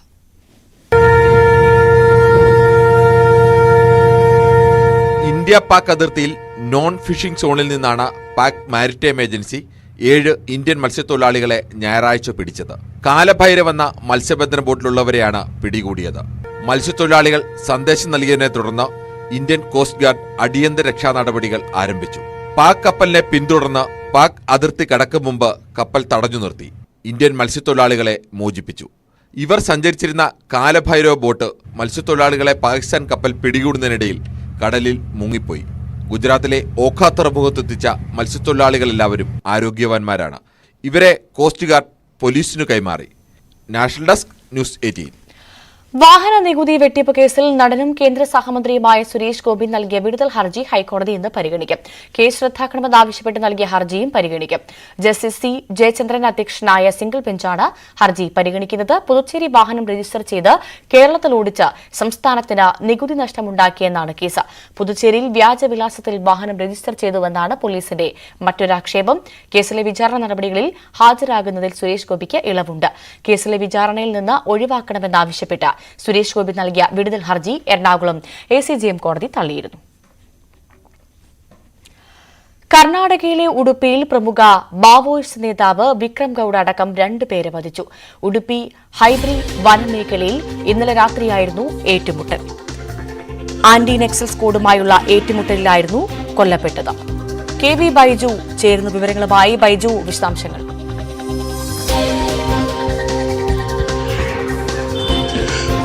ചിക്കമംഗളൂരോട് അതിർത്തി പങ്കിടുന്ന പ്രദേശത്ത് നിന്ന് ഹെബ്രി വനമേഖലയിൽ നിന്നാണ് ഇത്തരത്തിൽ വിക്രം ഗൌഡ എന്ന മാവോയിസ്റ്റ് കമാൻഡർ കൊല്ലപ്പെടുന്നത്. ഏതായാലും പോലീസും ഈ തരത്തിൽ ആന്റി നക്സൽ സ്ക്വാഡുമായി ഉണ്ടായ ഏറ്റുമുട്ടലാണ് ഇയാൾ കൊല്ലപ്പെടുന്നത്. ഇയാൾക്കൊപ്പം മറ്റൊരു നക്സൽ നേതാവ് കൂടി കൊല്ലപ്പെട്ടതായി വിവരമുണ്ട്. എന്തായാലും 5 പേരടങ്ങുന്ന സംഘം കഴിഞ്ഞ ദിവസങ്ങളിൽ ഈ വനമേഖലയോട് ചേർന്ന് കിടക്കുന്ന ഗ്രാമീണരുടെ അടുത്ത് ഇത്തരത്തിൽ ഭക്ഷണ സാധനങ്ങൾക്കായി എത്തിയതായി വിവരമുണ്ടായിരുന്നു. ഇതേ തുടർന്നാണ് ആന്റി നക്സൽ സ്ക്വാഡ് കഴിഞ്ഞ കുറച്ച് ദിവസങ്ങളിലായി ഈ മേഖലകൾക്ക് കേന്ദ്രീകരിച്ച് വലിയ തോതിൽ പരിശോധന നടത്തിയത്. ഇതിനിടയിൽ ഇന്നലെ രാത്രിയോട് കൂടിയാണ് ഈ സംഘാംഗങ്ങളെ കണ്ടെത്തുകയും പിന്നീട് പരസ്പരമുണ്ടായ ഏറ്റുമുട്ടലിലാണ് 2 പേർ കൊല്ലപ്പെട്ടത്. 3 പേർ രക്ഷപ്പെട്ടതായും വിവരമുണ്ട്. ഇവർക്ക് വെടിയേറ്റതായും സംശയമുണ്ട്. ഏതായാലും ഈ മേഖലയിൽ ഇപ്പോൾ ഈ ആന്റി നക്സൽ സ്ക്വാഡും അതുപോലെ തന്നെ പോലീസും വ്യാപകമായ തെരച്ചിൽ ഇവർക്കായി നടത്തുന്നുണ്ട്. പ്രധാനമായും 2016 നിലമ്പൂരിൽ ഉണ്ടായ ഈ ഏറ്റുമുട്ടൽ 2 പേർ കൊല്ലപ്പെട്ട നക്സൽ ഏറ്റുമുട്ടലിൽ നിന്നും രക്ഷപ്പെട്ട ആളാണ് ഈ വിക്രം ഗൌഡ. വിക്രം ഗൌഡ കഴിഞ്ഞ 28 വർഷമായി ഈ നക്സൽ മേഖലകളിൽ സജീവമായി പ്രവർത്തിക്കുന്ന ആളാണ്. മാത്രമല്ല ആന്ധ്രാപ്രദേശ് സർക്കാർ ഇയാളെ പിടികൂടുന്നവർക്ക് പാരിതോഷികവും പ്രഖ്യാപിച്ചിരുന്നു. അത്തരത്തിൽ വലിയ തോതിൽ നക്സൽ പ്രവർത്തനം നടത്തുന്ന ഒരാളെയാണ് ഇപ്പോൾ ഈ വധിക്കാൻ സാധിച്ചത്. എന്തായാലും 13 വർഷങ്ങൾക്ക് ശേഷമാണ് ഉടുപ്പിയിൽ ഇത്തരത്തിൽ ഒരു നക്സൽ വേട്ടുണ്ടാകുന്നത്. അന്ന് 2 പേരാണ് നക്സൽ ഏറ്റുമുട്ടലിൽ കൊല്ലപ്പെട്ടത്. അതിനുശേഷം വലിയ തോതിൽ ഈ മേഖലകളിൽ പരിശോധനയും ഉണ്ടായിരുന്നു. ഈ കേരളത്തിൽ നിന്ന് എത്തിയതാണ് ഈ വിക്രം ഗൌഡ എന്നാണ് ഇപ്പോൾ ആന്റി നക്സൽ സ്ക്വാഡ് പറയുന്നത്. എന്തായാലും ഈ മേഖലകൾ കേന്ദ്രീകരിച്ച് ഇപ്പോൾ തിരച്ചിൽ ഊർജിതമാക്കിയിട്ടുണ്ട്. 3 പേരെ കണ്ടെത്താനായുള്ള തിരച്ചിൽ ഇപ്പോൾ തുടരുകയാണ്. KV ബൈജു ആണ് വിവരങ്ങൾ നൽകിയത്. ലത്തീൻ സഭ മെത്രാൻ സമിതിയും മുസ്ലിം ലീഗ് നേതാക്കളും ചർച്ച നടത്തിയതോടെ മുനമ്പം ഭൂമി പ്രശ്നത്തിൽ പ്രശ്നപരിഹാരത്തിന് വഴിയൊരുങ്ങുമോ എന്നാണ് ആകാംക്ഷ. പ്രശ്നം രമ്യമായി പരിഹരിക്കാനാകുമെന്ന് ചർച്ചയ്ക്ക് ശേഷം ഇരുവിഭാഗം നേതാക്കളും പ്രതികരിച്ചിരുന്നു. റിലേ നിരാഹാര സമരം ഇന്ന് 38ാം ദിവസത്തിലേക്ക് കടക്കുക കൂടിയാണ്. തിരുവനന്തപുരം ലത്തീൻ അതിരൂപത പ്രതിനിധികൾ ഇന്ന് മുനമ്പത്ത് ഐക്യദാർഢ്യവുമായി എത്തും. ആജ്ഞ രവീന്ദ്രൻ വിവരങ്ങളുമായി ചേരും. ആജ്ഞ, ഒരു പ്രശ്നപരിഹാരത്തിനുള്ള സാധ്യത തെളിയുന്നു, എന്താണ് മനസ്സിലാക്കേണ്ടത്? കഴിഞ്ഞ ദിവസമാണ്, ഇന്നലെയാണ് ലീഗ് നേതാക്കളും മുൻപത്തെ സമരസമിതി നേതാക്കൾ, സമരസമിതിയിലുള്ളവരും അതുപോലെ തന്നെ 16 ബിഷപ്പ്മാർ, ലത്തീൻ സഭയിലെ 16 ബിഷപ്പ്മാരുമായി കൂടിക്കാഴ്ച നടത്തിയത്. ഇതുമായി ബന്ധപ്പെട്ട് അതായത് സൗഹൃദപരമായിരുന്നു ഈ കൂടിക്കാഴ്ച എന്നാണ് ഇരു വിഭാഗങ്ങളും അറിയിച്ചിരുന്നത്. ഇതുമായി ബന്ധപ്പെട്ട സമവായ ചർച്ചയ്ക്ക് ഉള്ള മുന്നൊരുക്കങ്ങൾ എന്തൊക്കെയാണ്, അതിന് ഉള്ള സജഷൻസ് എന്തൊക്കെയാണ്, ഈ കാര്യങ്ങൾ സർക്കാരിനെ അറിയിക്കുമെന്ന് തന്നെയാണ് കഴിഞ്ഞ ദിവസം സജികലി ശിഹാബ്ദങ്ങളും കുഞ്ഞാലിക്കുട്ടിയും ഉൾപ്പെടെയുള്ള ലീഗ് നേതാക്കൾ മാധ്യമങ്ങളോട് വ്യക്തമാക്കിയത്. മാത്രമല്ല, മുനമ്പം പ്രശ്നം രമ്യമായി പരിഹരിക്കണം, അതിന് മതസ്പർദ്ധ ഉണ്ടാകാൻ പാടില്ല. അതുകൊണ്ട് തന്നെയാണ് ലീഗ് ഇതിന് മുൻകൈ എടുത്തു വന്നിട്ടുള്ളത്. മതസൗഹാർദ്ദം ആണ് തങ്ങളിലേക്ക്, അത് മതമൈത്രിയാണ് തങ്ങൾ ലക്ഷ്യമിടുന്നത്. ഈ ഒരു സാഹചര്യത്തിൽ അത്തരത്തിലുള്ള ഡിസ്പ്യൂട്ടുകളിലേക്ക് പോകുന്ന തരത്തിലേക്ക് ഇനി ചർച്ചകൾ നീളാൻ പാടില്ല. വകഭൂമിയുമായി ബന്ധപ്പെട്ടുള്ള ഒരു വകഭൂമിയാണെന്നോ ആ തരത്തിലുള്ള ഒരു തരത്തിലുള്ള കമന്റുകളും അല്ലെങ്കിൽ അത്തരത്തിലുള്ള ഒരു അഭിപ്രായവും ലീഗിന്റെ ഭാഗത്തുനിന്നും ഉണ്ടായിട്ടില്ല എന്ന് സ്ഥിരീകരിച്ച് പറയുന്നുണ്ട്. മാത്രമല്ല, ഈ ഒരു ചർച്ചയ്ക്ക് വഴി ഒരുക്കിയത് തന്നെ, ഇങ്ങനെ ഒരു ചർച്ചയ്ക്ക് മുന്നിട്ടിറങ്ങിയത് തന്നെ കേരളത്തിന്റെ മതമൈത്രി കാത്തുസൂക്ഷിക്കാൻ തങ്ങൾ നിർബന്ധിതരാണ്. അതുകൊണ്ട് തന്നെ മുൻപത്തെ ആളുകൾക്ക് നീതി ലഭിക്കണം എന്നുള്ള നിലപാടിൽ തന്നെയാണ് ലീഗ് ഉള്ളത്. ഇതുമായി ബന്ധപ്പെട്ട പ്രതിപക്ഷ നേതാവും നോടും ചർച്ച ചെയ്ത ശേഷവും മുഖ്യമന്ത്രിയുമായി ഈ കാര്യം മുഖ്യമന്ത്രിക്ക് മുൻപാകെ ഇതുമായുള്ള സമവായത്തിലുള്ള നിർദ്ദേശങ്ങൾ മുന്നോട്ട് വയ്ക്കുമെന്ന് തന്നെയാണ് ലീഗ് നേതാക്കൾ കഴിഞ്ഞ ദിവസം അറിയിച്ചത്. 16 ബിഷപ്പ്മാരാണ് ലത്തീൻ സഭയിൽ നിന്നും ഇതുമായി ബന്ധപ്പെട്ട് ചർച്ചയുടെ ഭാഗമായത്. എന്തായാലും ഇരു വിഭാഗങ്ങളും സൗഹാർദ്ദപരമായിരുന്നു ചർച്ച ചെയ്ത് തന്നെയാണ്. ശരി, വ്യക്തമാണ്. ആജ്ഞ രവീന്ദ്രനാണ് വിവരങ്ങൾ നൽകിയത്. മറ്റൊരു പ്രധാനപ്പെട്ട വാർത്തയിലേക്ക്. കോഴിക്കോട് മെഡിക്കൽ കോളേജിൽ ചികിത്സാ പിഴവിനെ തുടർന്ന് യുവതി മരിച്ചെന്ന പരാതി. പേരാമ്പ്ര കൂത്തോളി സ്വദേശിനി രജനിയാണ് മരിച്ചത്. ശരീരമരവിപ്പും വേദനയുമായി എത്തിയ യുവതിക്ക് ആദ്യം നൽകിയത് മാനസിക രോഗത്തിനുള്ള ചികിത്സയാണെന്നാണ് ബന്ധുക്കൾ ആരോപിക്കുന്നത്. MS അനീഷ് കുമാർ നൽകും കൂടുതൽ വിവരങ്ങൾ. അനീഷ്, വീണ്ടും ഒരു ചികിത്സാ പിഴവ് ആരോപണമാണ് ഉയരുന്നത്. അനീഷിലേക്ക് എത്താം. അതിന് മുൻപ് ഒരു പ്രതികരണമുണ്ട്, ആ പ്രതികരണത്തിലേക്ക്. അവശയായ അല്ലെങ്കിൽ ഭക്ഷണം കഴിക്കാതെ അവശയായ ഒരാൾക്ക് ഒരു ഡ്രിപ്പ് പോലും അവർ നൽകിയിട്ടില്ല. ന്യൂറോളജി ആൾക്കാരും പേഷ്യൻറ്റിനെ കണ്ടിട്ടില്ല. അങ്ങനെ തൊട്ടടുത്ത 3 ദിവസം കഴിഞ്ഞതിന് ശേഷമാണ് ഈ രോഗി വല്ലാതെ അവശ നിലയിലേക്ക് പോയി. ഓരോ ഭാഗങ്ങളും അതായത് വീക്കായിക്കൊണ്ടിരിക്കുകയായിരുന്നു. ബോഡി മൊത്തം വീക്കായി പോയി. കാലിലൊരു ചെരുപ്പ് പോലും ഇടാൻ പറ്റാത്ത രീതിയിലേക്ക് പേഷ്യൻറ്റിൻ്റെ കണ്ടീഷൻ പോയിക്കൊണ്ടിരിക്കുകയാണ്. ആ സമയത്താണ് ഈ രോഗി അലറി വിളിക്കുകയാണ്, എന്നെ ഒന്ന് നോക്ക് ഡോക്ടറെ എന്നും പറഞ്ഞിട്ട്. അപ്പം മറ്റൊരു രോഗിയെ നോക്കാൻ വന്ന ഡോക്ടർ ഈ പേഷ്യൻറ്റിനെ നോക്കുകയും ന്യൂറോളജി വിഭാഗത്തിലേക്ക് റെഫർ ചെയ്ത് അന്ന് തന്നെ അവിടെ അഡ്മിഷൻ കാണിക്കുകയും ചെയ്തു. അതിനുശേഷമാണ് ICUലേക്ക് റെഫർ ചെയ്തത്. ICUലേക്ക് ഷിഫ്റ്റ് ചെയ്യുമ്പോഴേക്കും ആൾ മൊത്തം വീക്കായി പോയിരുന്നു. വെന്റിലേറ്ററിലാണ് പിന്നെ ഉണ്ടായിരുന്നത്. MS അനീഷ് കുമാർ നൽകും വിവരങ്ങൾ. അനീഷ് ഇപ്പോൾ ഉള്ളത് കോഴിക്കോട് മെഡിക്കൽ കോളേജിലാണെന്നാണ് ഞാൻ മനസ്സിലാക്കുന്നത്. ഏറ്റവും പ്രധാനമായി വീണ്ടും ഒരു ചികിത്സാ പിഴവ് ആരോപണം നേരിടുകയാണ് കോഴിക്കോട് മെഡിക്കൽ കോളേജ്. എന്താണ് സംഭവിച്ചത്? വിശദാംശങ്ങൾ എന്തൊക്കെയാണ് അനീഷ്?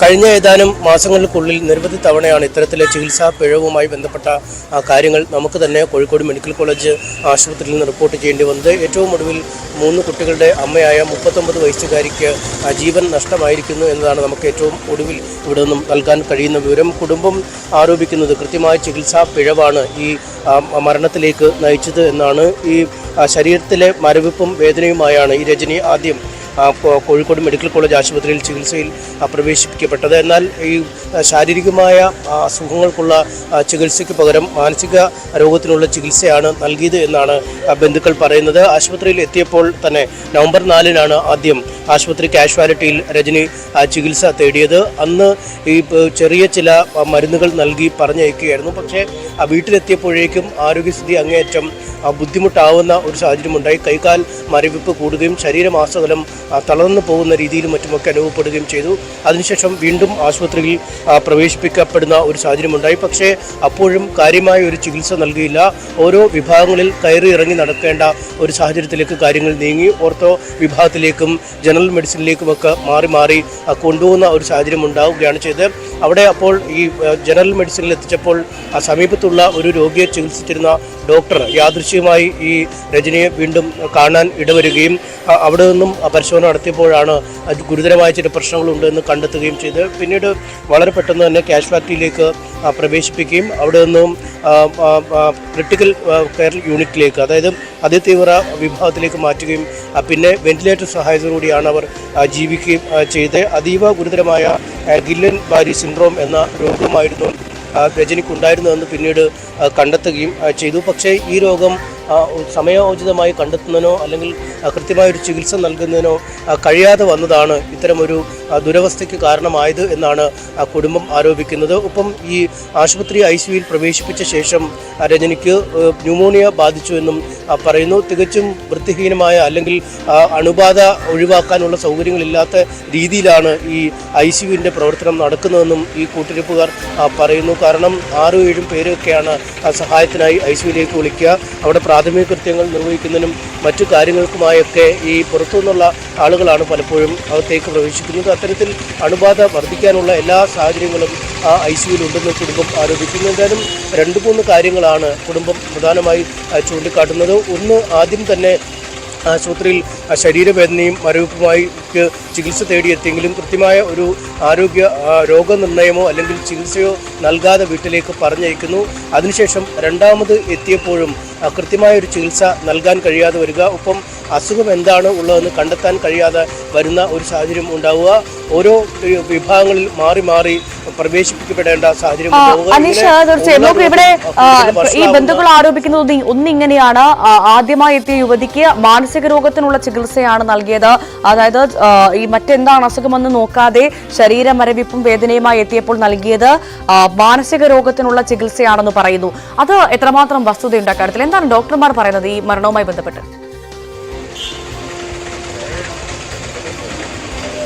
ആശുപത്രിയുടെ ഭാഗത്തു നിന്ന് നൽകുന്ന വിശദീകരണം ഗില്ലൻ ബാരി സിൻഡ്രോം ആണ് ഇവർക്ക് സ്ഥിരീകരിച്ചത്. അതിനുള്ള ചികിത്സ നൽകിയിരുന്നു, അല്ലെങ്കിൽ ചികിത്സാ പിഴവൊന്നും ഉണ്ടായിട്ടില്ല എന്ന തരത്തിലാണ്. ആദ്യം എത്തിയപ്പോൾ ആരോഗ്യനില വലിയ വഷളായിരുന്നില്ല. അപ്പോൾ അതിന് യോജ്യമായ മരുന്നുകൾ നൽകി പറഞ്ഞയച്ചു. പിന്നീട് എത്തിയപ്പോൾ ആരോഗ്യനില കൂടുതൽ മോശമാണ് എന്ന് കണ്ടാണ് കാഷ്വാലിറ്റിയിലും അവിടെ നിന്നും അത്യാഹിത വിഭാഗത്തിലേക്കും പിന്നീട് ICUവിലേക്കുമൊക്കെ പ്രവേശിപ്പിച്ചു എന്നതാണ് അവർ പറയുന്നത്. പക്ഷേ കുടുംബത്തോട് നമ്മൾ സംസാരിച്ചപ്പോൾ ആദ്യഘട്ടത്തിൽ എത്തിയപ്പോൾ തന്നെ ഈ കടുത്ത ശരീരവേദനയും മരവിപ്പും ഒക്കെ അനുഭവപ്പെട്ടപ്പോൾ അലറി വിളിച്ചുകൊണ്ടാണ് പലപ്പോഴും ഈ യുവതി പെരുമാറിയത്. കാരണം അത്രയധികം വേദന അവർ തിന്നുന്നുണ്ടായിരുന്നു. പക്ഷേ അപ്പോഴും ഈ ശാരീരികമായ പ്രശ്നങ്ങളെ തുടർന്നുള്ള നിലവിളിയല്ല, മറിച്ചത് ആരോഗ്യ പ്രശ്നങ്ങൾ അല്ലെങ്കിൽ മാനസികാരോഗ്യ പ്രശ്നമാണ് എന്നൊരു വിലയിരുത്തലിലേക്ക് മുൻവിധികളോടുകൂടി അവർ എത്തി എന്നൊക്കെയാണ് കുടുംബം പറയുന്നത്. പക്ഷേ തീർച്ചയായും അത്തരത്തിൽ ഒരു അസ്വാഭാവികമായ പെരുമാറ്റം രോഗിയുടെ ഭാഗത്തുനിന്നും ഉണ്ടായത് അത് രോഗത്തിൻ്റെ ഗുരുതരാവസ്ഥ മൂലം തന്നെയായിരുന്നു, മറിച്ചൊരു പ്രശ്നമല്ല. പക്ഷേ അത് കണ്ടെത്താൻ കുടുംബത്തിന് കഴിഞ്ഞിട്ടില്ല എന്നതാണ് കുടുംബം ആരോപിക്കുന്നത്. എന്തായാലും അസ്വാഭാവിക മരണത്തിനും പേരാമ്പ്ര പോലീസ് ഇതിനകം കേസെടുത്തിട്ടുണ്ട്. നേരത്തെ തന്നെ ഈ ചികിത്സാ നിഷേധത്തിൽ കുടുംബം പേരാമ്പ്രയിൽ പരാതി നൽകിയിരുന്നു. പോസ്റ്റ്മോർട്ടം നടപടികൾക്കായി മൃതശരീരം ഇപ്പോൾ മോർച്ചറിയിലേക്ക് മാറ്റിയിട്ടുമുണ്ട്. എന്തായാലും വലിയ പ്രതിഷേധം ഇക്കാര്യത്തിൽ അലയടിക്കും എന്നാണ് നമുക്ക് മനസ്സിലാക്കാൻ കഴിയുന്നത്. കാരണം ഇന്നലെ തന്നെ BJPയുടെയൊക്കെ നേതൃത്വത്തിൽ ഈ മെഡിക്കൽ കോളേജ് ആശുപത്രി നിരന്തരമായി തുടരുന്ന ചികിത്സാ പിഴവുകൾക്കെതിരെ അല്ലെങ്കിൽ ചികിത്സാ നിഷേധത്തിനെതിരെയൊക്കെ സമരം നടന്നിരുന്നു. അതിന്റെ ഒരു തുടർച്ച ഇന്ന് ഈ ആശുപത്രി ഈ വരും മണിക്കൂറുകളിൽ ഉണ്ടാകും എന്ന് കോഴിക്കോട് മെഡിക്കൽ കോളേജിൽ ചികിത്സാ പിഴവിനെ തുടർന്ന് യുവതി മരിച്ചെന്ന പരാതി പേരാമ്പ്ര കൂത്തോള് സ്വദേശിനി രജനിയാണ് മരിച്ചത്. എം എസ് അനീഷ് കുമാറാണ് വിശദ വിവരങ്ങൾ നൽകിയത്. ഈ വാർത്തയുടെ കൂടുതൽ വിശദാംശങ്ങൾ നമുക്കിനി ന്യൂസ് 10 കാണാം. പൂർണ്ണമാകുന്നു. വാർത്താരംഭം. നമസ്കാരം.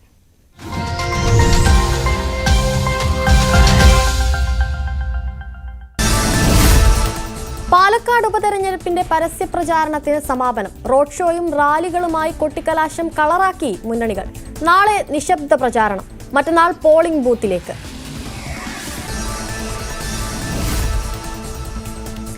പാലക്കാട്ടെ വ്യാജ വോട്ട്